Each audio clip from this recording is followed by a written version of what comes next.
마태복음 8장 1절부터 4절까지 우리 다 같이 한 목소리로 읽겠습니다. 예수께서 산에서 내려오시니 허다한 무리가 좇으니라.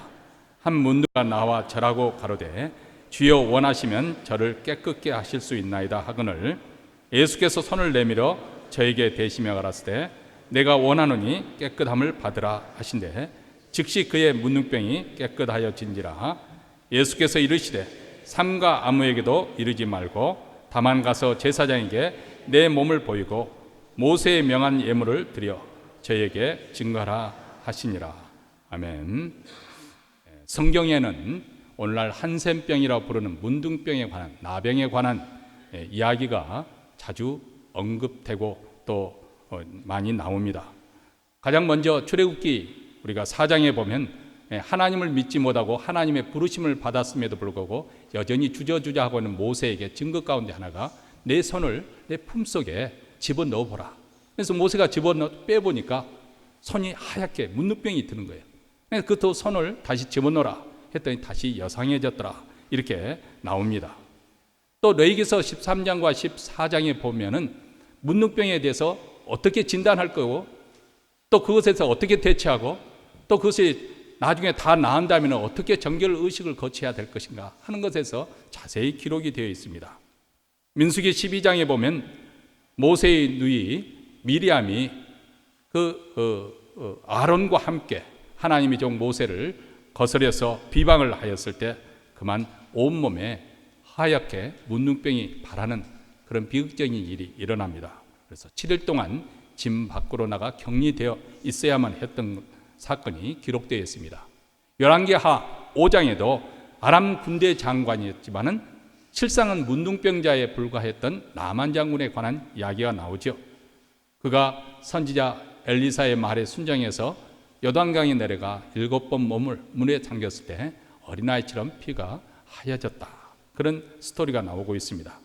그리고 역대하 26장에도 보면 우시아 왕이 유대 왕국을 아주 강성하게 그렇게 키웠을 때 스스로 교만해졌습니다.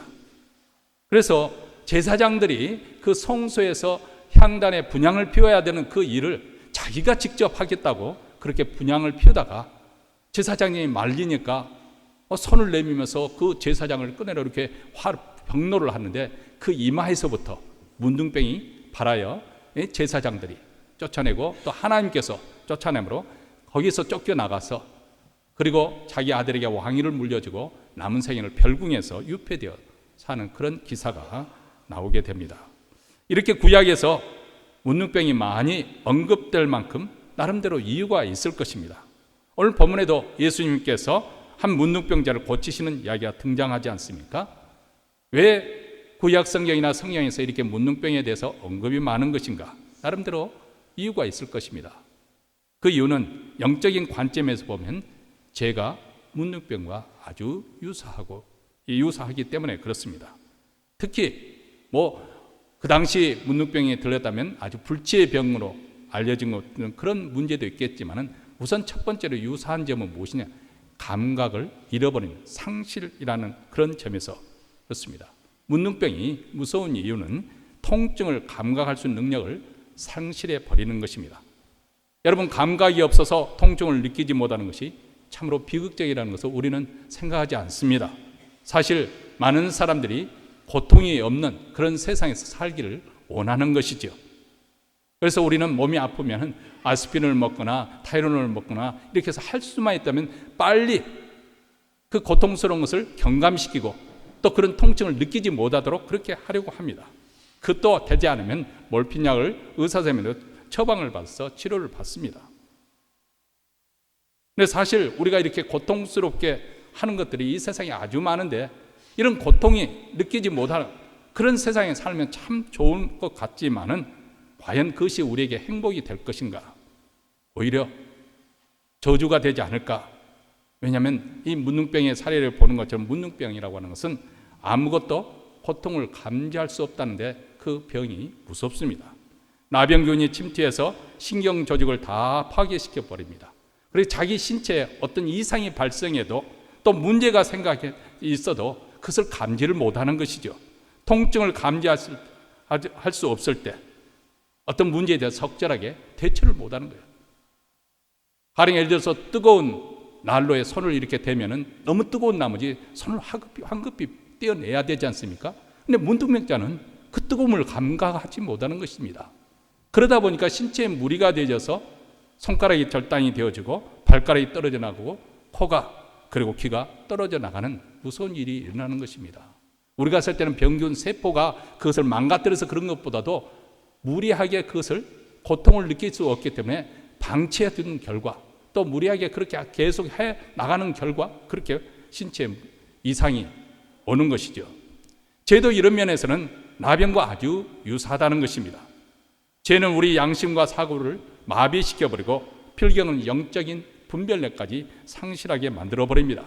그래서 에베소서 4장 19절에 보면 저희가 감각 없는 자 같아요 자신을 방탕에 방임하여 모든 더러운 것을 욕심으로 행하되, 한마디로 감각을 느끼지 못하기 때문에 이게 잘한 것인지 이게 못한 것인지 옳은 것인지 그런 것인지 그것을 판단을 못하기 때문에 아예 방탕에 자기 자신을 내맡겨버려서 더러움으로 욕심대로 그 정욕대로 행한다는 것입니다. 결국 필경은 폐망에까지 몰고 가는 것이죠. 오늘날 현대인들에게 두드러지게 나타나는 현상 중에 한 가지를 꼽으라면 죄에 대한 무감각이다, 이렇게 말할 수가 있을 것 같습니다. 한마디로 죄를 가볍게 여기는 시대에 우리는 살고 있습니다. 또한 관용으로 그것을 수용해야 된다, 그래서 죄를 용납하는 시대에 우리가 살고 있습니다. 어떻게 보면 죄라고 말하지 않고 자기 표현이다, 자기 개성대로 사는 것이다, 이렇게 사람들은 말하기를 좋아합니다. 그래서 영적으로든지 도덕적으로 아주 혼란스러운 시대에 살고 있습니다. 예수를 믿지 않아도 예전에는 그 사회가 가지고 있는 어떤 가치관이 있고 도덕관이 있고 또 윤리가 있기 때문에 잘한 것 잘못한 것을 분명하게 구별할 수 있는 어떤 기준점이 있었는데 오늘날은 그것들이 다 없어졌다는 거죠. 사람들마다 도덕적인 기준이 다릅니다. 그리고 각자 개성과 취향이 다르다고 말하고 그 차이점은 존중해야 된다고 말을 합니다. 그래서 심지어는 그런 시대에 살다 보니까 우리 믿는 사람들도 세상의 그런 가치관 속에서 세상의 그런 처세술 속에서 살다 보니까 교회에 오면은 죄에 대해서 강조를 하니까 아니 그것도 왜 죄가 됩니까? 이렇게 질문을 던지는 것을 볼 수가 있습니다. 가령 포르노 영화나 잡지를 보는 것도 죄가 되나요? 동성연애가 왜 죄가 되나요? 자기 본성대로 사는 거 아닙니까? 선의의 거짓말도 죄가 되는 것입니까? 배우자가 아닌 다른 사람과 만나는 것도 죄가 됩니까? 사귀를 속였다고 죄가 될까요? 그 정도는 세상 사람들 다 하고 사는 거 아닌가요? 혼전, 결혼 전에 성을 나누는 것이 왜 죄가 됩니까? 사랑하면 얼마든지 그렇게 할 수 있는 거 아닙니까? 많은 사람들이 이렇게 죄에 대해서 쉽게 생각하고 또 그것을 계속 묻습니다. 그것도 죄가 됩니다. 죄가 됩니까? 하고 이렇게 묻는 그 저희가 무엇인가 한번 생각을 해보십시오. 이렇게 묻는 사람들의 마음속에 공통적인 그런 심사가 되어 있습니다. 왜냐하면 지금 자기 자신이 언급한 그것이 죄가 아니다 하는 소리를 듣고 싶어 하기 때문에 혹시 질문하는 것이 아닐까.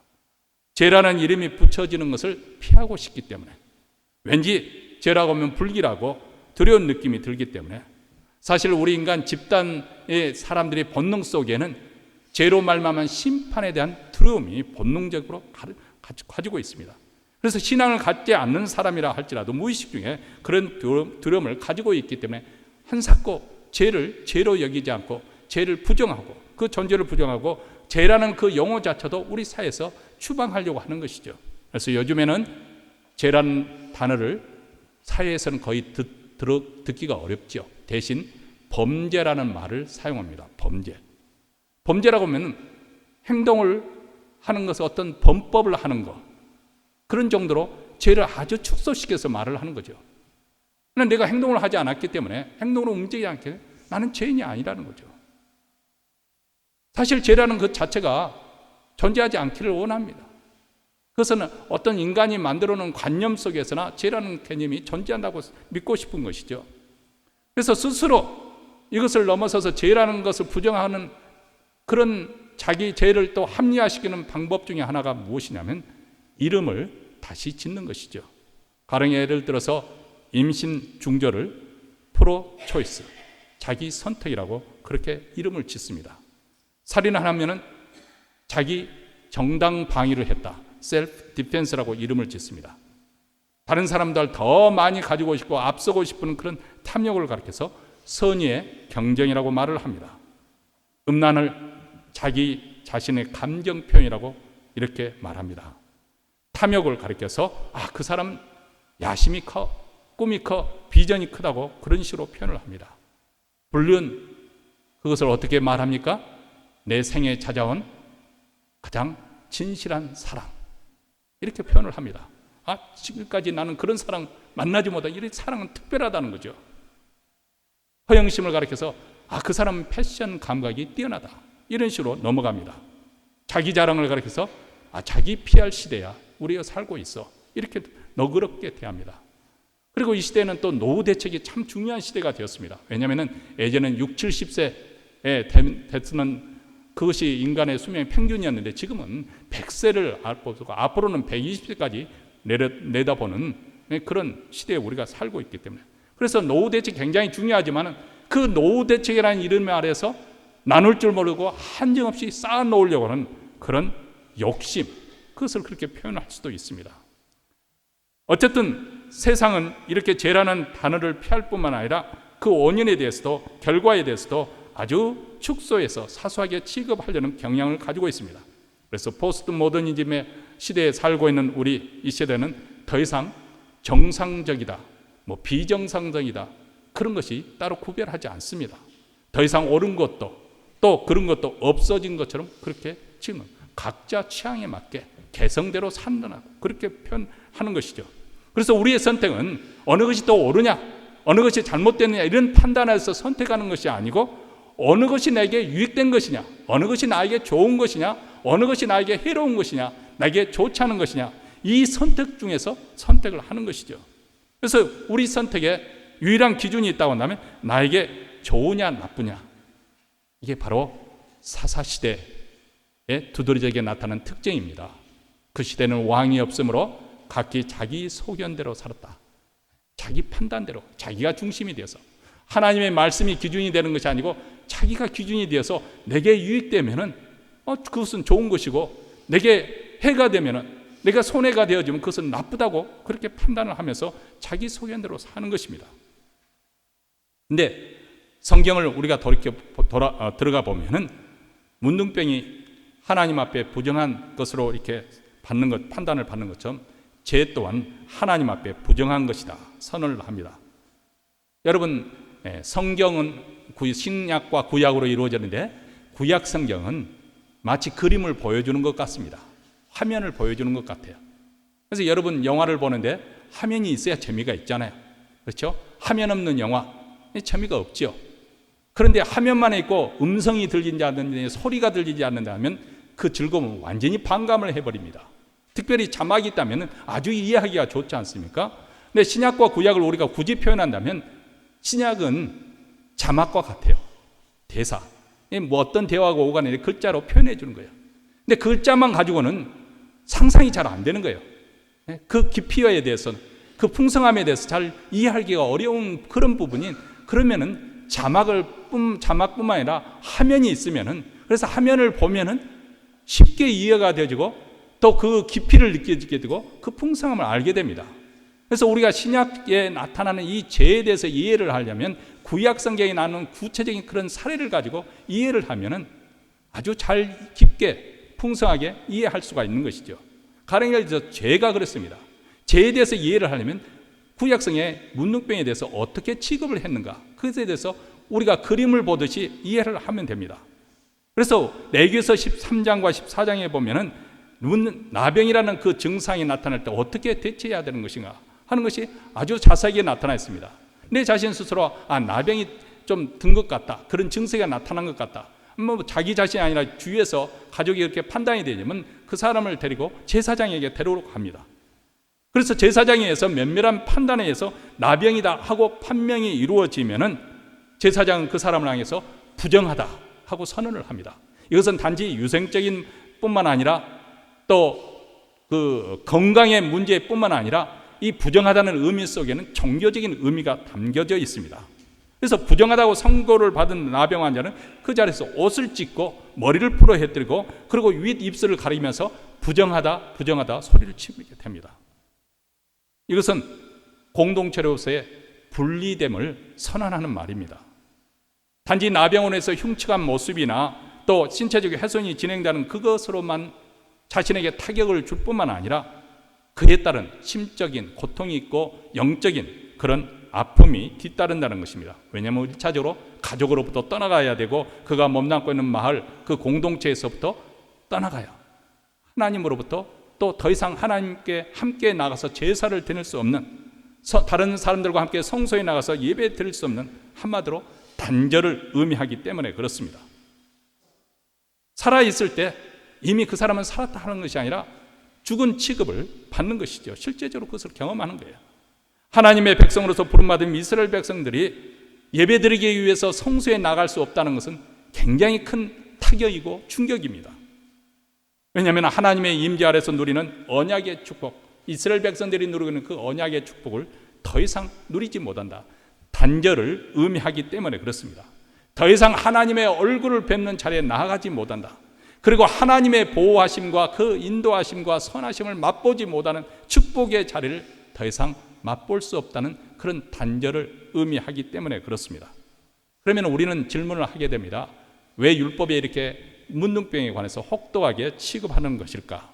그 이유는 문둥병이 이미 제가 말씀드린 것처럼 영적으로 죄와 같다고 보기 때문에 그렇습니다. 문둥병을 향해서 부정하다고 취급하는 것처럼 그렇게 선언하는 것처럼 하나님 앞에서는 죄가 부정하다는 것입니다. 부정하다는 의미는 깨끗하지 못하고 더럽다는 것입니다. 오물로 얼룩져 있다는 것입니다. 그래서 하나님과 더 이상 신령한 그 거룩하신 하나님 앞에 나아갈 수 없고 그래서 신령한 교제에 들어갈 수가 없습니다. 하나님과의 교제에서 흘러나오는 기쁨과 평안을 누릴 수가 없는 것이죠. 그래서 죄를 짓게 되면은 그 마음에 기쁨이 사라지고 평안을 누리지 못하는 가장 큰 이유가 그렇습니다. 거룩과 신령한 복을 더 이상 누리지 못하는 거예요. 그리고 그 결국은 사망입니다. 우리 장로님께서 중국에 일어나는 신종 코로나 바이러스에 대해서 기도를 해 주셨습니다만 아주 심각한 문제 있지 않습니까? 그 전염 속도가 너무 빠르고 또 치사율이 11%나 되는 지금 현재 크게 잡으면 11%가 되는 아주 사르스보다 더 높은 치사율을 보이고 있기 때문에 그렇습니다. 근데 며칠 전에 미국 질병 보건소에서인가요? 거기서 발표한 것에 따르면 신종 코로나에 대해서 지금 두려움이 지금 우리에게 서서히 가까이 엄습해 오고 있습니다만은 그보다 더 우선 급한 것은 독감이라고 그래요. 이번 겨울에 독감으로 죽은 분들이 10,000명이 넘었다는 거예요. 저도 그 통계를 보고 깜짝 놀랐습니다. 근데 이번에 제가 감기를 앓으면서 이제 거의 나았습니다만은 감기를 앓으면서 제가 검색을 해보니까 독감하고 감기하고 다르다는 거죠. 저는 감기가 독하게 들면 독감인 줄 알았는데 그게 아니고 병의 원인이 다르다는 거예요. 독감은 인플루엔자 바이러스고 감기는 일반적인 바이러스인데 이 인플루엔자 바이러스는 항생제를 먹어야만 나을 수가 있습니다. 그래서 독감이 들면 우선 독감하고 감기의 가장 큰 차이점이 뭐냐면 독감이 들면 열이 납니다. 열, 발열, 체온 온도가. 그래서 체온 검사를 꼭 하는 이유가 바로 그렇습니다. 그러면 우리는 기도로 나올 분들은 기도로 낫겠지만은 그러나 또 하나님은 그렇게만 역사하는 거 아닙니다. 독감이 들면 병원에 가서 의사 선생님 면담해야 되고 그리고 항생제를 먹어야 쉽게 나을 수가 있는 것입니다. 그래서 잘 대처하지 못하면은 그렇게 아주 제법 치사율이 높지 않습니까? 근데 감기는 의외로 처방약이 없다는 거예요. 그냥 견뎌내야 되는 거예요. 잘 쉬고 또 티 같은 거 좋은 건강식품을 잘 마셔야 된다는 거죠. 뭐 감기 들었는데 항생제 먹으면 별로 도움이 되지 않는 거 오히려 마이너스가 된다고 합니다. 저도 이제 상식적인 것인데 그동안 몰랐다가 이번에 제가 감기 드는 동안 이렇게 검색을 해보니까 그 차이점에 대해서 이야기가 나왔더군요. 근데 어쨌든 이런 것이 통증이 있어야 되지 통증이 없으면은 어떻게 대처를 하겠어요? 근데 더 치명적인 것은 우리가 다 아시는 것처럼 전혀 증세가 없는 것 같지만은 이 병에 걸리면 100% 치사율을 보이는 바이러스가 있습니다. 그것은 죄라는 바이러스입니다. 죄라는 바이러스예요. 아무도 여기는 예의가 없습니다. 그렇기 때문에 이 죄를 어떻게 대처할 것인가 하는 것은 우리 믿는 자들에게 굉장히 중요한 문제입니다. 그래서 2020년 우리가 한 해를 시작하면서 우리가 어떻게 하면 이 죄의 문제를 깨끗이 할 수 있는 것인가 생각해 보려고 하는 것이죠. 오늘 본문에 보면 한 문둥병자가 예외적으로 깨끗함을 받고 하나님의 공동체 다시 회복되는, 소속되는 그런 복을 얻습니다. 과연 어떻게 이것이 가능한 것일까요? 이 문둥병자는 정말 절망 속에서, 그 당시에는 문둥병이라면 아주 치명적이기 때문에 어떻게 고칠 수 없는 불치병으로 알려지기 때문에 절망 가운데 있었습니다. 근데 때마침 예수님에 대한 소문을 들었습니다. 이분이라면 내 병을 고쳐줄 수 있겠구나 하는 소망을 갖게 되었습니다. 나를 구원해 주실 수 있는 메시아라고 믿게 되었습니다. 그래서 우리 주님께 나온 것이죠.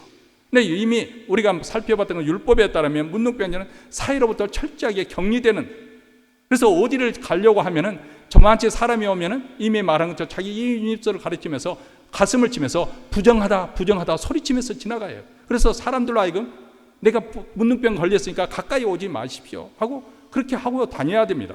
만약에 이것을 어길 시에는 어떤 그 조치가 취해지고 실제적인 조치를 취해야 되고 심지어는 심한 경우는 돌에 맞아 죽을 수 있는 그런 위험도 감수해야 됩니다. 그렇기 때문에 이런 상황 속에서 사람들에게 옹이 되는 예수님 앞에 나온다는 것은 문둥병자는 쉬운 일이 아니라는 것을 우리가 능히 상상할 수 있을 것입니다. 어쨌든 그런 어려운 상황에서 예수님께 나왔습니다. 그리고 예수님께 절하면서 주여 원하시면 저를 깨끗하게 하실 수 있나이다 이렇게 말합니다. 우리 주님은 분명히 이 불치병으로 알리는 문둥병을 고칠 수 있습니다. 내가 그것에 대해서는 의심하지 않겠습니다. 그러나 문제는 주님이 저를 고칠 수 있는 의향이 있으신지, 지금 이렇게 겸손하게 또 주님에 대한 확신을 가지고 지금 문둥병자가 요청하고 있는 것이죠. 그러자 예수님께서 이 문둥병자에서 손을 내밀어 만지셨다고 했습니다. 그리고 내가 원하느니 깨끗함을 받으라 이렇게 말씀합니다. 자, 예수님은 어떤 분이세요? 말씀으로도 고칠 수 있는 분이세요. 우리가 백부장의 예를 들었지만 멀리 떨어져 있는 그 마을에 있는 백부장의 종도 예수님께서 말씀하시니까 가보니까 병이 나았다고 말씀하시지 않습니까? 하나님의 아들이신 우리 주님께는 뭐 꼭 손을 대야만 낫는다는 그런 것은 아닙니다. 근데 예수님께서 굳이 손을 대는 이유가 있습니다. 우리가 잘 아는 것처럼 율법에 의하면 부정한 것을 접촉이 되어지면 그 사람도 부정하게 되는 거거든요. 근데 문둥병 걸린 사람은 이미 제사장으로부터 부정하다고 판정을 받은 사람이에요. 그러니까 그 사람을 손을 댔다는 것은 그 사람 또한 부정하게 되는 거죠. 종교적인 의미에서 부정하게 되는 거예요. 근데 예수님께서 그를 만지시는 이유가 무엇일까요? 예수님이 율법을 몰라서 그런 것이 아닙니다. 우선 첫째로는 예수님이 그 문둥병자로서 갖는 마음의 상처, 그에 대한 연민의 정, 사람들로부터 무시를 당하고 모욕을 당하고 또 격리돼야 되고 그 많은 상처, 부모로부터 떨어져야 되고 이런 모든 아픔을 우리 주님이 연민의 마음으로 그를 만지시면서 터치해 주심으로써 위로해 주시고 치료해 주신 것이 아닌가 그런 생각을 하게 됩니다. 그뿐만 아닙니다. 우리 주님은 부정한 것에 손을 대서 부정하게 입는 그런 분이 아니시라 부정을 깨끗게 해주시는 분이세요. 그래서 예수님께서 말씀하시니까 손을 대시는 것처럼 그 부정이 떠나가는, 그래서 문둥병이 즉각 낫는 그런 역사가 나타납니다. 그리고 난 다음 그가 하나님의 언약의 백성으로서 하나님과의 신령한 교제 그리고 공동체에 다시 소속되는 그런 프로세스, 그 과정 속에서 제사장에게 가서 내 몸을 보이고 그리고 난 다음에 모세가 명한 대로 제사를 지내라고 합니다. 한 인간의 영과 몸과 마음을 완전하게 치유하시고 회복시켜 주시고 그래서 다시금 언약의 백성의 공동체로 그 소속되게 하는 우리 주님의 완전한 치유의 역사를 봅니다. 여러분, 모든 인간의 마음 가장 깊은 곳에 외치는 소리가 있습니다. 그것은 할 수만 있다면 깨끗해지고 싶다 하는 열망입니다. 할 수만 있다면 다시 새 출발을 하고 싶다. 2020년이 시작되었습니다.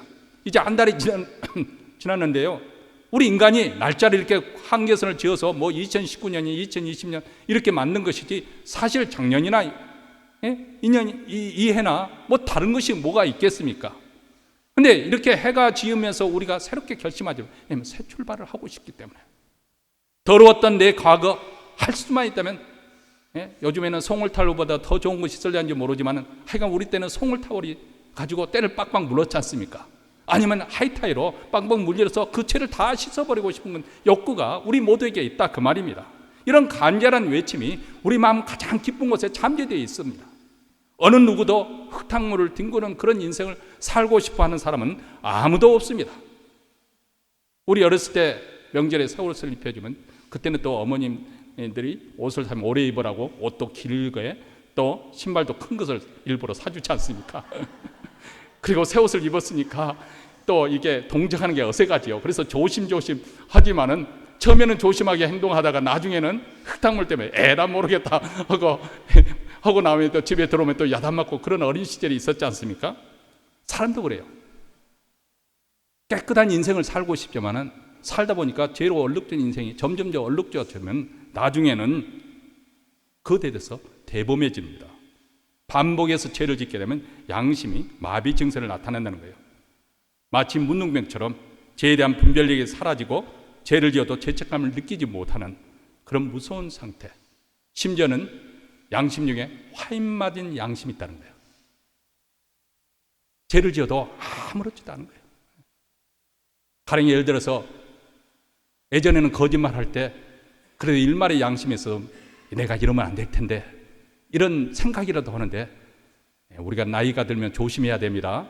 조심해야 되는 것 중에 하나가 뭐냐면, 산전수전을 겪다 보니까 감정 표현을 잘 안 하게 되다 보니까 거짓말을 해도 그전에는 얼굴이 좀 붉어지려 하고 뜨끈뜨끈하고 말도 떨리고, 그러니까 어린아이들이 거짓말하면 금방 알잖아요, 부모가. 그렇죠? 그런데 나이가 들면은 거짓말을 하면서도 아주 태연하고 아무렇지도 않은, 이게 왜 그러냐? 양심이 화인 맞아서 그렇습니다. 양심이 화인 맞아서. 우리 예수 믿는 사람은 그렇지 않아요. 예수 믿으면 좋은 것 중에 하나는 우리 감각이 다시 살아나는 거예요. 영적인 감각이 살아나니까 찔림을 받는 거예요. 내가 이런 거짓말하면 안 될 텐데, 그러면서 거짓말 하더라도 그런 찔림을 받는 것과 안 맞는 상당히 차이가 있습니다. 물론 세상에는 양심적인 사람들이 많이 있습니다. 그래서 종종 우리가 이런 말을 하지 않습니까? 저분은 법 없이도 살 뿐이야. 저분은 참 선량한 사람이야. 아주 양심적으로 인생을 살아가고 있어. 그렇게 말을 합니다. 그런데 실상 그런 분일수록 예수 믿기가 더 어려운다. 여러분 잘 아시죠? 폼서에도 보세요. 그 당시에 죄인이라고 불렀던 세리들과 그리고 죄인들은 예수님께 회개하는 마음으로 나와서 다 인생의 문제를 해결하고 돌아갔지 않습니까? 근데 그 당시 가장 종교적으로 존경을 받았던 바리새인과 서기관들은 나는 양심적으로 인생을 잘 살고 있어, 하나님의 말씀을 잘 지키고 있어, 스스로 자기 의에 도취되어서 예수님께 자기의 문제를 드러내지 않잖아요. 드러내지 않으니까 고침받지 못하는 것이죠. 세상의 법과 기준을 볼 때 나는 악한 죄인이 아니라는 것이죠. 그래서 별로 죄의식이 없습니다. 근데 인간이라는 존재는 우리가 생각하는 것처럼 그렇게 간단한 존재가 아닙니다. 행동에 옮기지 않아도 겉으로 드러나지 않을 뿐이지 속으로 죄 짓는 경우가 참으로 많습니다. 생각으로 죄 짓는 겁니다. 살인하지 말라고 하니까 살인의 행동에 옮기지 않지만은 집에 왼수가 버티고 있으면 하루에도 수십 번 마음속으로 죽였다 살렸다, 완전히 하나님이죠, 하나님.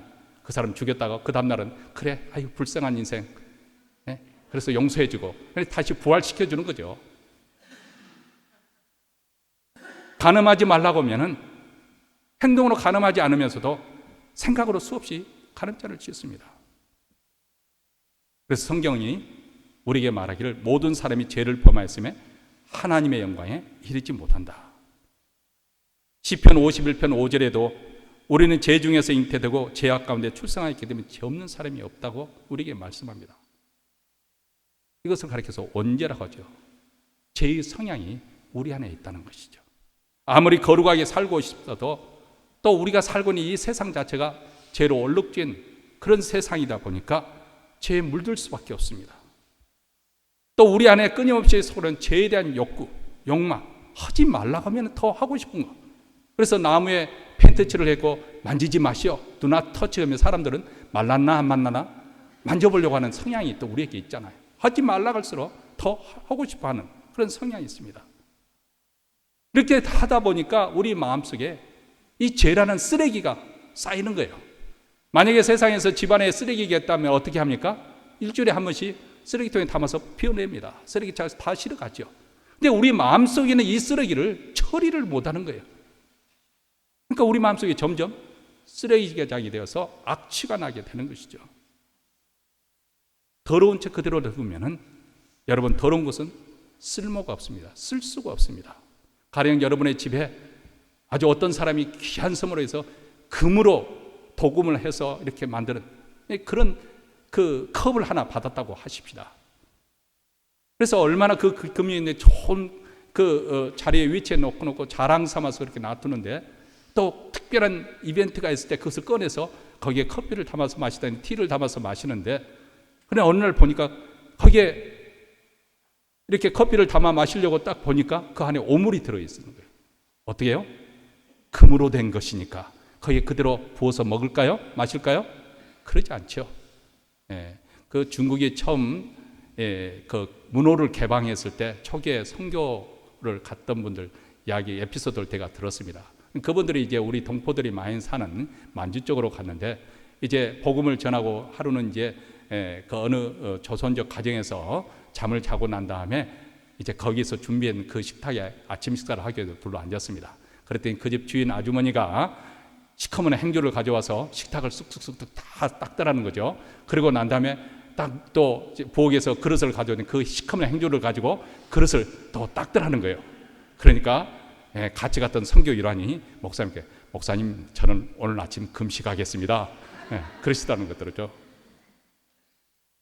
아무리 좋은 그릇이어도 오물이 들어있으면 마실 수도 먹을 수도 없는 것이죠. 질그릇이어도 깨끗하면 사용할 수가 있습니다. 우리의 마음도 마찬가지입니다. 우리 마음이 깨끗해야 하나님과 교제가, 충만한 교제가 이루어지는 거예요. 거기에 기쁨이 나타나는 것이고 거기에 평강이 채워집니다. 거기에 하나님의 능력이 부어집니다. 하나님의 목적대로 힘있게 쓰임받기를 원하십니까? 우리가 깨끗한 그릇으로 준비되어져야 합니다. 우리 마음속에 있는 쓰레기를 다 치워야 되는 거예요. 그래서 우리가 깨끗한 인생을 살기를 원하는 것이죠. 그렇다면 우리가 어떻게 깨끗할 수 있을까요? 어떻게 하면 우리가 새 출발을 2020년에 할 수 있는 것일까요? 첫 번째로, 내 힘으로 깨끗하게 할 수 없다는 사실을 먼저 깨끗이 인정해야 됩니다. 그리고 난 다음에 하나님 앞에 이 문제를 가지고 나아가야 됩니다. AAA라는 알코올릭 애노니머스 어소시에이션이라는 단체가 있습니다. 이 단체는 기독교 정신에 따라서 설립되어지는 것인데요. 한마디로 중독된 사람들, 중독이라는 것은 자기 힘으로 스스로 끊을 수 없는 어려운 그런 상황에 놓여 있는 사람들을 이렇게 잘 도와주어서 스스로 그것을 끊을 수 있도록 그렇게 돕는 그런 단체입니다. 비영리 단체죠. 이곳 모임에 가면은 자기의 신분을 밝히지 않습니다. 다 익명으로 이렇게 합니다. 그래서 체면을 생각하거나 자기에게 어떤 수치가 올 것, 그런 것을 고려하지 않고 있는 그대로 솔직하게 그렇게 나누도록 그렇게 하는 것이죠. 근데 그 가운데 10가지 수칙이 있어요. 10단계의 이렇게 수칙이 있는데, 가장 첫 번째 단계가 무엇이냐면, 나는 알코올 중독자입니다. 나는 마약 중독자입니다. 나는 성 중독자입니다. 자기의 중독을 인정해야 되는 거예요. 첫 번째 단계입니다. 이것을 인정해야 되는 거예요. 나는 중독자입니다. 이렇게 인정하지 않고, 저는 술을 좀 즐길 뿐이에요. 남보다 조금 더 많이 묻지만 나는 자제력을 잃어본 적이 없어요. 이렇게 자기 변명을 하면은 이게 출발이 이루어지지 않는 거예요. 나는 알코올 중독자입니다. 나는 마약 중독자입니다. 이 인정부터 시작되는 거예요. 그리고 내 힘으로는 할 수 없습니다. 여러분 도와주시기 바랍니다. 하나님 도움이 필요합니다. 그냥 하나님의 도움을 인정한 거예요. 거기서는 이 기독교 단체의 정신에서 출발을 했지만은 믿지 않는 사람들도 있기 때문에 God이라는 단어를 쓰지 않고 higher power라는 말을 씁니다. 더 높은 어떤 능력, 그 사람의 도움이 필요하다는 거, 그렇게 인정을 하는 거예요. 내 힘으로 할 수 없다는 것을 고백하면서. 여러분, 죄의 문제도 마찬가지입니다. 내 스스로 내가 죄 문제를 해결할 수 있을까요? 우리는 내 힘으로 죄를 깨끗하게 할 수도 또 죄를 이길 수 없다는 사실을 인정하고 하나님께 나와야 됩니다. 제가 흥미로운 기사를 읽었는데요. 우리 인간이라는 존재가 특히 뇌구조가 참 신비롭게 되어 있는데 이 신경세포로 구성이 되어 있지 않습니까? 신경세포가 되어 있는데 이 신경세포 그 세포 하나가 어떤 식으로 구조가 되면 가지돌기라 해서 나뭇가지처럼 이 가지돌기가 있습니다. 그리고 거기서 의해서 뉴런이라는 신경핵이 있고 그 뉴런의 핵에서 또 이렇게 꼬리같이 이렇게 한 줄기로 나와 있는데 그것을 신경돌기라고 합니다. 가지돌기, 뉴런, 그리고 신경돌기. 이 가지돌기는 다른 뉴런에서 어떤 것을 전달을 할 때 그것을 접수하는 것이고 뉴런은 그것을 해석하고 전달을 신경돌기에서 하는 거예요. 그런데 우리가 아는 것처럼 수억 개의 이런 뉴런이 우리 신경세포가 우리 뇌에 있는데 어떤 우리가 말을 할 때나 어떤 행동을 할 때 이것들이 회로를 이루는 거예요. 전달을 하니까 회로를 이루는 거예요. 근데 딱 연결이 되어 있는 회로가 아닙니다. 이미 말씀드린 것처럼 이 뻗쳐 있는 것에서 접수를 하고 그 다음 탔는데 그 다음에 또 그 다음 가지돌기에서 그 다음 또 이렇게 전달을 받는 거죠. 근데 이렇게 접촉이 되어 있는 상태가 아니고 떨어져 있는 상태인데 어떤 그 행동이나 말이 이어지면 그것이 연결이 되어지는 거예요. 화학물질이 분비돼서 연결이 되어지는 거예요. 그래서 하나의 회로를 형성합니다. 이게 바로 일반적인 이제 그 행동 과학자들이 연구한 뇌를 분석한 그런 과학자들의 주장인데요. 죄의 문제가 그렇습니다. 죄라고 하는 것은 한번 죄를 짓게 되면 그 세포들이 인지를 하게 돼요. 그래서 그 다음 두 번째 죄를 뗄 때는 쉽게 그 회로가 형성이 되죠. 길이 났기 때문에. 그래서 우리가 죄의 유혹을 뿌리치지 못하고 매번 동일한 죄에 번번이 넘어지는 이유는 뭐냐면 일단 죄를 짓게 되면 조금 전에 말한 대로 하나의 회로가 형성이 되는 거예요.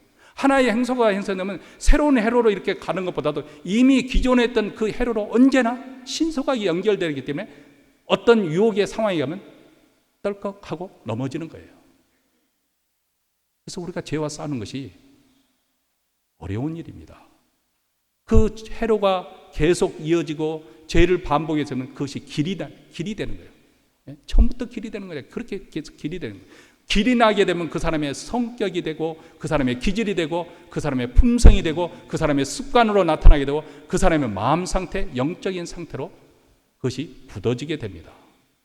그래서 죄의 회로로 그 사람이 그런 쪽으로 굳어지게 되느냐, 길이 나느냐, 아니면 좋은 쪽으로 신령하게 그것이 길이 나느냐 하는 것은 우리가 어떻게 행동하고 어떻게 사느냐에 굉장한 영향을 미치는 것이죠.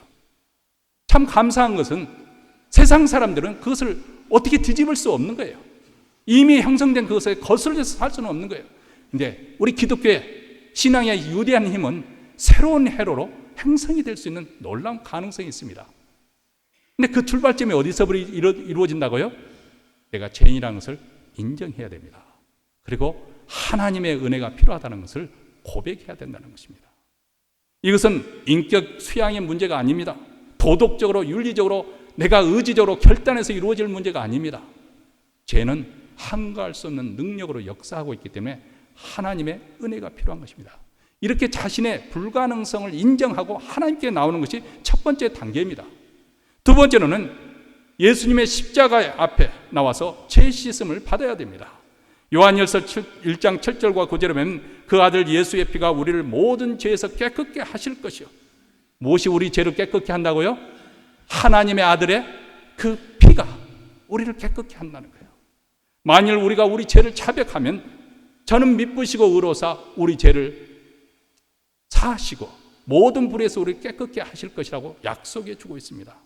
오직 흠없고 점도 없는 하나님의 어린 양으로 오신 예수 그리스도의 희생 제물을 통해서 우리 죄가 깨끗게 씻음을 받는다는 것입니다. 베드로전서 1장 18절과 9절에서 이렇게 말씀합니다.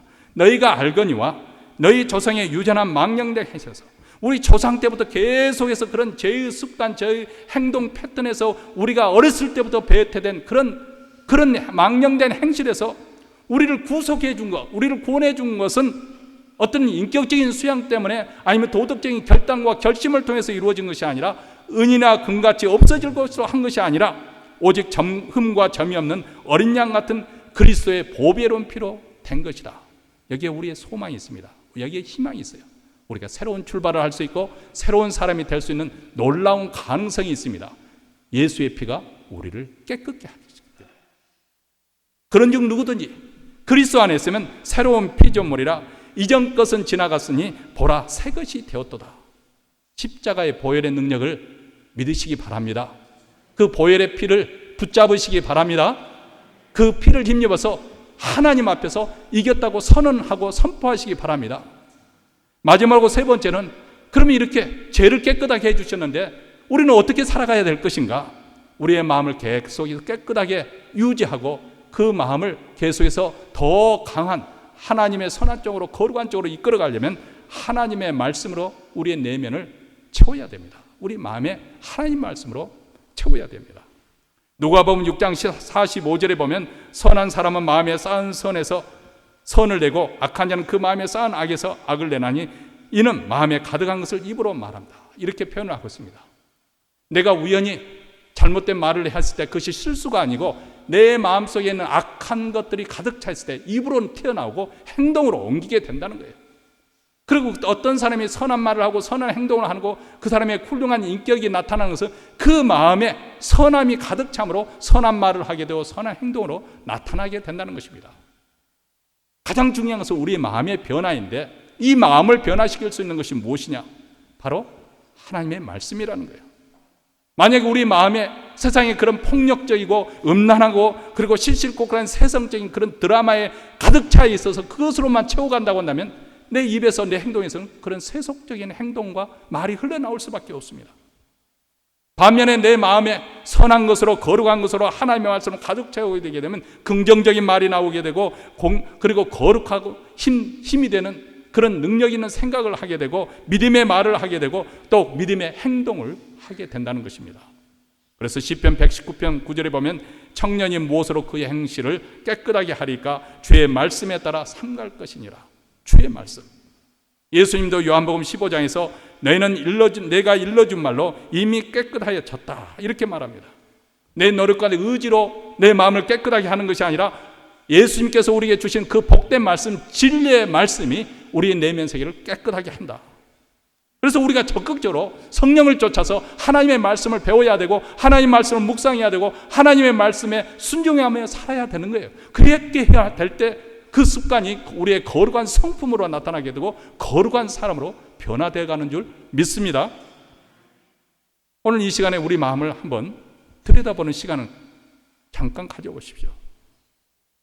혹시 내게 인생을 탐욕과 정욕에 자기 자신을 태우면서 소모시키면서 살고 있지는 않는지, 내 마음속에 여전히 다른 사람을 미워하고 시기한 적은 없는지, 또 마음에 품지 말아야 될 음란과 더러움을 품고 살고 있지는 않았는지, 우리가 사랑으로 대상으로 여기고 불쌍히 여기고 섬겨줘야 될 사람을 정죄하고 판단하며 살고 있지 않는지, 미움과 증오심으로 비방하고 마음으로 살인하고 살지는 않는지, 아니면 우월감에 사로잡혀서 다른 사람을 무시하고 함부로 행동하지 않고, 아니 역으로 또 열등감에 빠져서 자기를 피하고 나는 못한다고 그 절망감에 살고 있지는 않는지,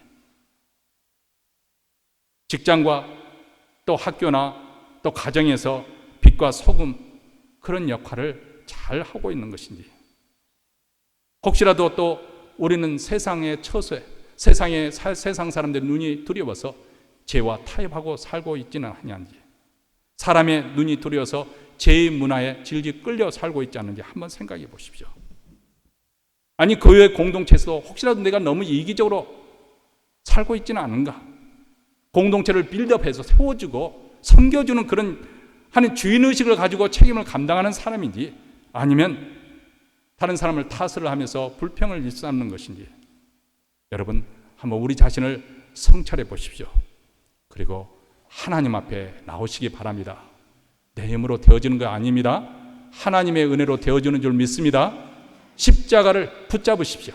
십자가의 보혈이 우리 죄에서 깨끗하게 씻어주십니다. 그 어떤 죄라도 그 보배로운 피는 점도 없고 흠이 없는 하나님의 아들 어린 양의 피입니다. 그 피로 우리 죄를 깨끗하게 잊어주는 거예요. 말씀으로 우리 마음을 충만하게 채우십시오. 그 말씀이 우리를 생각을 사로잡게 하시고 우리 마음의 구심점이 되고 우리 삶을 이끌고 가게 하십시오. 그것이 습관이 되면 우리의 성품이 되고 그 성품이 우리로 하여금 거룩한 사람으로 살게 만듭니다. 올 한 해 동안 이런 승리가 여러분 모두에게 이루어지길 주의 이름으로 축원합니다.